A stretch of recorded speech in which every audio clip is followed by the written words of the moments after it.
We're working on a specific situation here where we get them to turn away, we see the opportunity to take the back.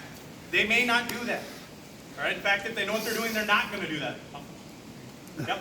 All right, they're going to shrimp out and try and keep facing you, right? Because here, if John wants to beat my ass, I got no weapon. Right? I know this is a view he prefers, kind of weird, right? But here I can actually moderately defend myself.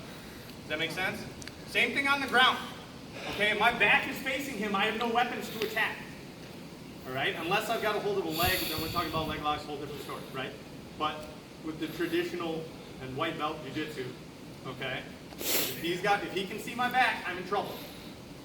Right? Now, like every rule, there are times when we break that, but you got to know the rule before you can break it. Make sense? Simple enough? So a couple details here when I get that pass. Boom. I'm not throwing his legs and then hoping that I can get to knee on belly, right? I over-exaggerate. I know that's not what you guys were doing, okay? But if I just toss his legs and try and get that knee through, he's going to immediately rebound his hips, right? Other legs are going to start entering. I'm going to have to start dealing with a whole bunch of stuff. So I want to maintain that contact. My shin's got pressure on his leg. My foot's away. When I pass, I'm maintaining that contact. One hand to the other hand. Coming in, controlling his hands. You can see I'm already starting to turn him away. That feels great on my hip. Sorry. He's got old hips. Floating ribs, I guess, are better. I don't know. I don't know how to be nice to you. There, we'll just sit on him, okay? So I'm already maintaining that control, but I'm never letting go. Right? Now, if he's turning away in a normal knee on belly here, I'm using that foot to encourage him to turn away and control his hip. Right? Now I can get his back. I can put him to sleep. Okay? I don't want to hit him. I don't want to hit him. Okay? So if I can take his back and start doing stuff to him, there are no weapons I have to deal with. That's the whole point. Right? So don't skip the position. Now, if I get to a knee on belly and he immediately starts shrimping, right, and he does exactly what he's not supposed to, then I can take his arm home. Right? But I don't have that opportunity if I'm already moving into the next move. Cool? Yeah. All right. So, we're going to work up what we have then. Get that knee leg drag, hop pass. All right, I'm going to encourage him to turn, slide the knee up behind the head, wrap. Start taking the back, my foot comes under, I'm keeping him tight to me. My foot's going to come over, right? I already know he's got a fire hydrant for a neck, he's hard to choke, so I'm not even going to bother. All right, I'm just going to make him think he can get his head up. Open the window, my foot's across his hip, you see that? I'm going to open the window and step over his head. Oh, snap. And pop up. All right? First things first, I'm going to switch my hands. Okay, my bottom arm is pointing to the top. All right, from bottom to top, legs to head. So I'm going to switch my arms so that he doesn't immediately put me back on my back.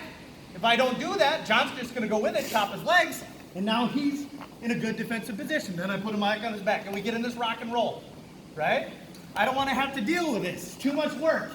So I'm just going to switch those arms so when he tries to do it again, I've got a post now. Yes? See. All right. So once I get those arms switched, my bottom hand is going to grab his far elbow, squeeze them together. One leg's going to come across, other leg's going to come across, and I curl my heels to my butt. Cool? So I'm squeezing his shoulders together so it's hard for him to get a good grip with his hands. Right? I'm starting to make everything squishy so I can start pulling free, start attacking his arm. Yes? See. So. Why is it different now to cross your ankles in an arm bar than before? Great question. Yes. All right. So when John does this leg chop and he comes up and he defends the arm bar, right? He comes up. All right. All the way up. Puts his hip, he stacks me. All right. If my ankles are locked here, right, and I'm biting down with my legs to keep my hips up, you see what it does to my knees? They're nice and wide. Right? If I do what I want to do when I'm on my back, by extending my legs with my ankles locked, right, because this does make it tighter, now John can start isolating that elbow and start sliding it out. There's no pressure on his head anymore. When I'm in an arm bar from my back, one of the key issues here is keeping pressure on his head, right, to break his base, right? I want that nice and heavy. I want this foot pointing over so at any point I can switch my hips and come back up. Now, with my leg locked, I extend them to the ground and I've got that pressure that I can squeeze my legs. Remember, an arm bar with the knees open isn't an arm bar. Okay, you're just rubbing your cup on his elbow at that point. Right? I need to be extending, squeezing those legs. And I can't do that when I'm on my back. All right, so my feet are to the ground, lifting my hips up when I'm on my back. Cool? Anybody else? One more time. Showing you his feet, even better. Hand on belly. Sorry. Leg drag. Hand on belly. Roll the wrist. Slide the knee behind his head. Take him over to that side. Try and get that hook all the way across his hip. You see? Open the window so you can see his head up. Ha ha! Elbow into the ear. Step over his head. And then motorcycle kick. Yeah. I've never ridden a motorcycle. Can't tell.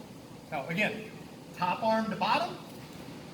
Grab your gi if you want. Grab your leg if you want. Just grab something. I don't care what it is. All right. Opposite hand grabs his elbow. Pulling together.